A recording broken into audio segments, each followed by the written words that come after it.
As schools approach the end of another season of testing, you have to ask yourself, why exactly are we spending all of this time and money on testing?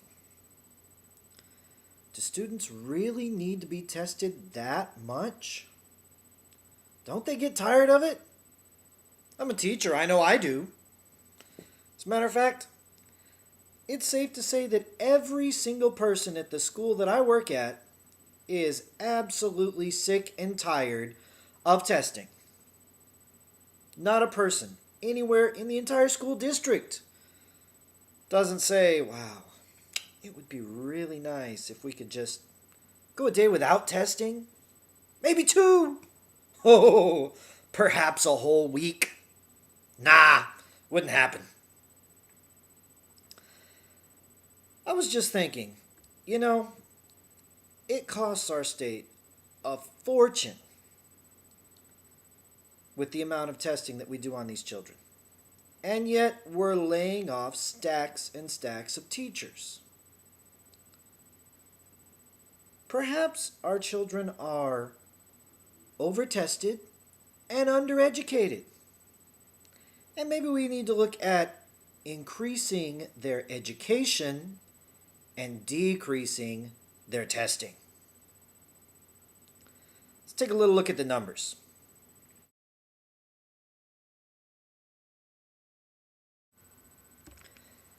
Now, the figure that was just up showed that Texas, and I could do this for any state in the country, but Texas happens to be where I live and where I work.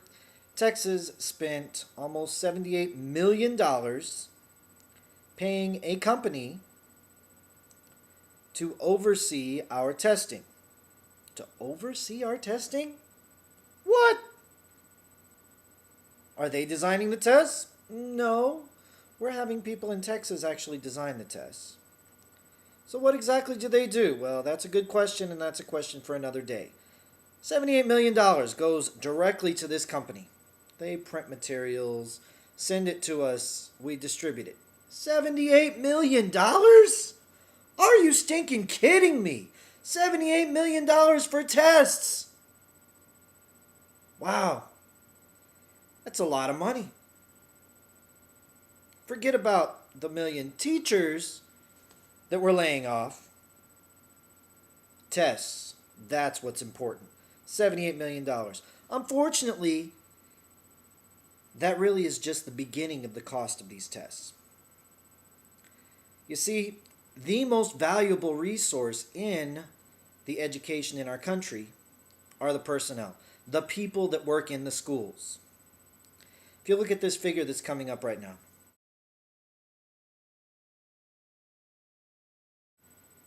those are the testing days in Texas. That's a lot of them. Now, depending on how you count it and whatnot, you're looking at anywhere from 16 to 20 days that are spent actually taking state-mandated tests. 16 to 20 days out of 180. That's 10%. Any way you look at it. That's 10% of the days that they're in school, they're taking state-mandated tests. Oh, but wait, these are high-stakes tests. We have to make sure that they get these right. We've got to make sure that they pass. What does that mean? Ding! More tests! Because that's what we need. So every district has tests that the students take to see how they're going to do on the state test and to see what areas they're weak on for that state test so that they can do better on that state test. So add another, about 10 days to that testing. Ooh, we're up to 15%. 15% of our days used directly for tests. Oh, wait. There's more, Bob.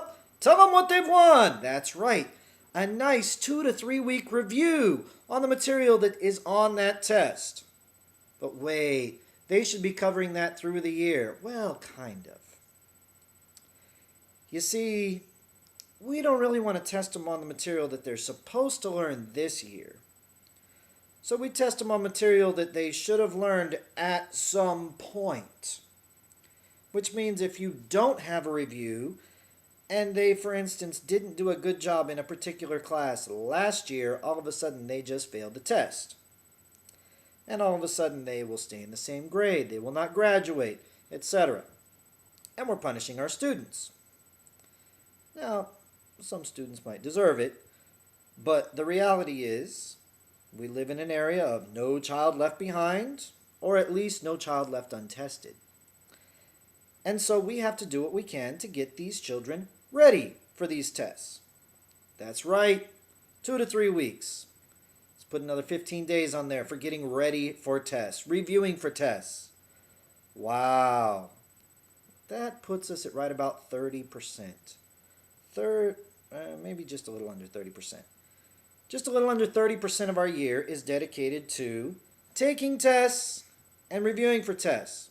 We're not talking about the content of your course.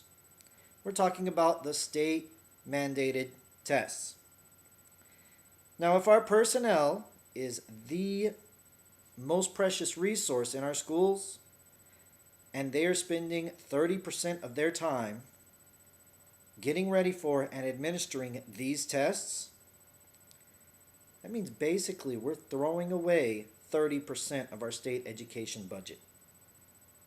You think we could wake up for just a little while and realize that,